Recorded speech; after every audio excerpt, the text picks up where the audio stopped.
Generating traffic and sales can be a challenge for online merchants. But selling on the Walmart Marketplace puts your products in front of millions of customers who shop on Walmart.com. And right now, sellers who join Walmart Marketplace can save up to 50% on referral and fulfillment fees for the first 90 days. So get started today. Head over to marketplace.walmart.com/savings. That's marketplace.walmart.com/savings. Today's podcast is sponsored by SLI Systems, providers of intelligent site search and navigation solutions. Learn more at sli-systems.com and listen to their interviews at ecommercepodcast.com.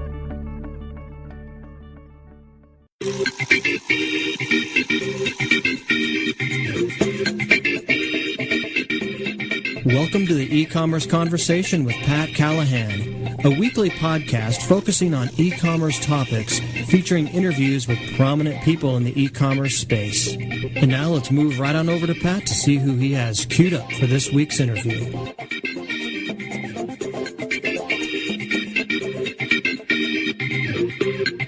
Welcome to E-commerce Conversations. I'm Pat Callahan, and today I am joined by Baruch Goldwasser, an e-commerce subject matter expert at NetSuite.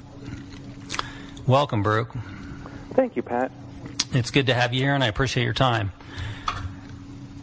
When I set up this interview, the first thing that popped out in my mind was your title.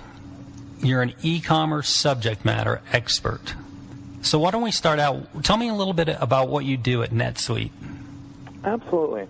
Well, I work now on the sales and marketing side for the e-commerce vertical within NetSuite, and that means that I talk to customers and prospects, work through their issues, present the product to them, and try to come up with resolutions for any e-commerce problems or opportunities they may have, as well as also working on the marketing side, helping come up with collateral and literature for both our internal sales team and for customers, and also talk to the press and analysts and do webinars to help present some of this information out. Okay. Now here's something that's been keeping me up late at night ever since I found out I was going to be talking to you, because this is what I want to be someday, Baruch. How does one become an e-commerce subject matter expert? Well, my background the last 10 years has been around e-commerce. The last 6 years, I've been the e-commerce senior product manager here at NetSuite, so I've helped develop the product, designing it and working with the engineers to build it out. Before that, I worked at another e-commerce company centered on small and medium-sized businesses, and that's Big Step. And I worked at Big Step in the late 90s and early 2000s. So with that background of 10 years with that, as well as helping out many friends with their own e-commerce businesses, that's how my expertise came in. Well, let me ask you, what's your background in? My background is actually in law. Really? Studied law and was working in that in the 90s, but then moved over to high tech and worked a little bit on the development side for a couple of years before moving over to product management. It's interesting. The more people I talk to, when I find out about their backgrounds, some are science, some are law, it's interesting to me that all these people ended up in the e-commerce space. Well, there's definitely a lot of legal refugees out there, and anybody who was around the Bay Area in the 90s probably got attracted to some degree to e-commerce and the Internet in general. And I was working on several Internet projects and then began specializing in e-commerce. Okay, and you said you've probably been involved in e-commerce for about the last 10 years? Correct. Okay. Where does your interest in e-commerce stem from? What drew you to e-commerce? Well, part of it is just, I guess, genetic. My dad was in retail and wholesale for about 40 years, and so I grew up in that part of the industry.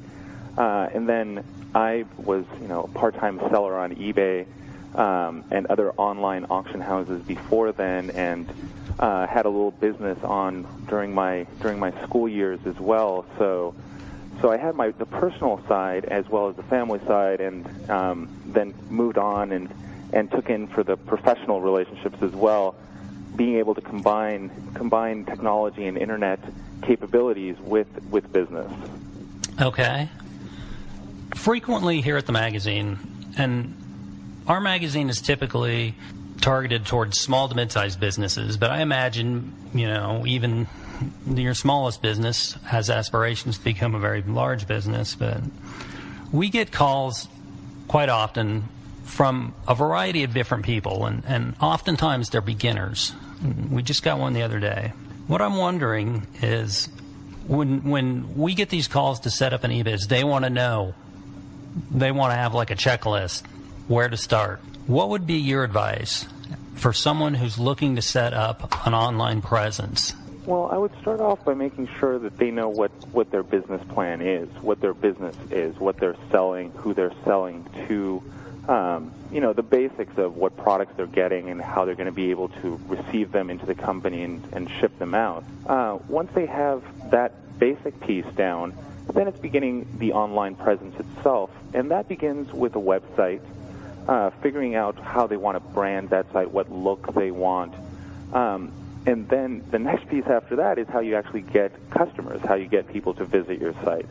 And that involves everything from making it search engine friendly to getting a search engine marketing campaign ready, so buying paid per-click words, getting links into your site so that search engines will rank you higher, and also generating an affiliate program perhaps where other businesses and other interest groups can send you business that you may pay them a commission or something, but all of these different ways to make sure that you can get eyeballs, that you can get customers. And once you've accomplished those first three goals, once you've set up a business, gone online, and actually are getting customers, then comes the more difficult part. Then comes the part about actually running the business. Sure. That includes everything from the accounting of the business, the inventory management, warehouse management, managing your customers, marketing to those customers, paying out the commissions to those affiliates, and that's the part that's often forgotten by people starting a business. They have a great idea and they may have a great product to sell, but they often overlook the part that comes, the business part of that comes after the business is set up. That's completely necessary, of course, and obviously you're not going to have very happy customers if you don't ship your goods on time and you don't give them strong support and you don't build them accurately. Yeah, makes good sense. I want to backtrack for a second.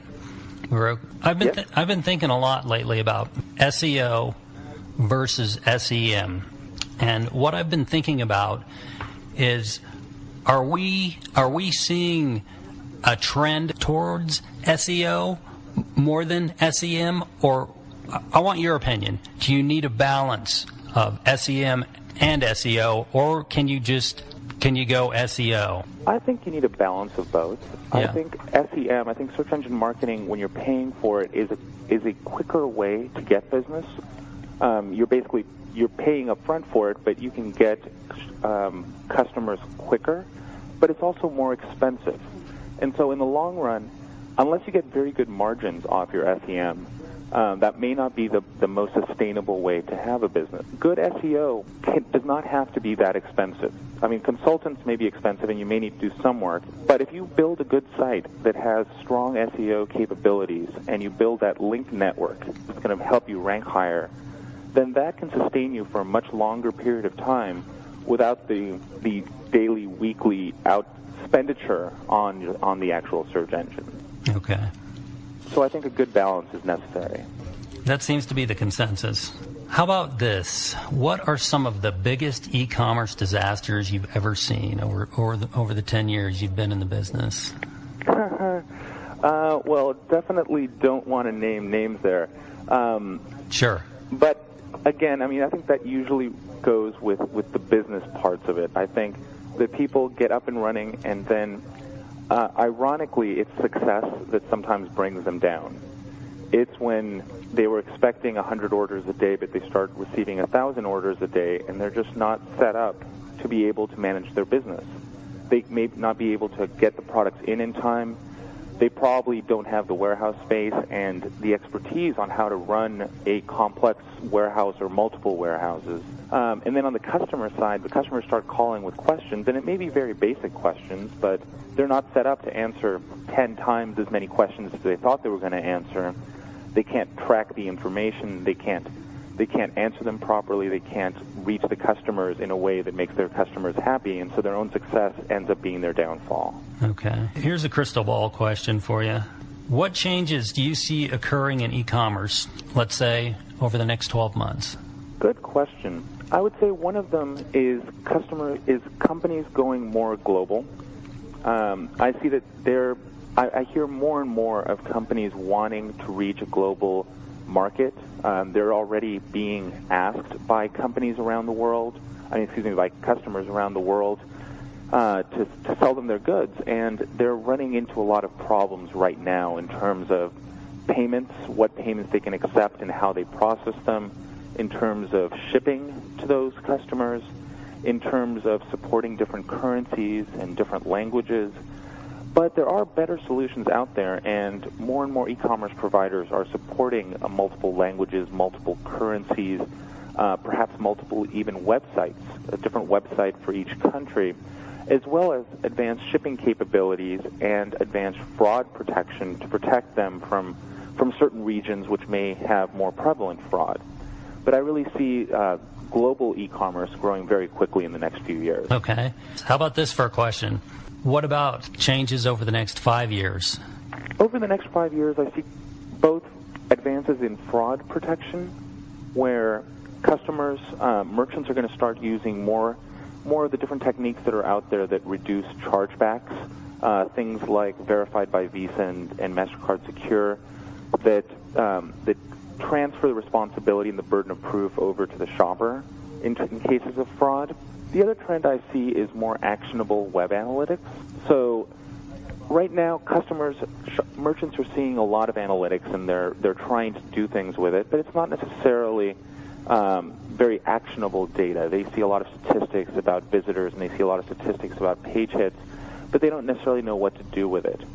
And I see a lot of web analytics programs moving in a direction where the merchant can actually act on that data to close abandoned shopping carts, to find out the true ROI of their search engine marketing campaigns and their affiliate marketing campaigns, and the ability to see what each of their shoppers are actually doing on their site, so they have a much greater understanding of how their site is being used. Okay, great answer. Baruch, thank you very much for joining me today. I really enjoyed and got a lot out of your insights. I really appreciate it, and I hope to talk to you again very soon. My pleasure, Pat. I'm available for you anytime. Great. Tune in next week for e-commerce conversations. See who we have queued up next week. That's all the time we have for this week's e-commerce conversation with Pat Callahan. I hope you enjoyed it. Tune in next week for another new episode to find out who Pat will be speaking with.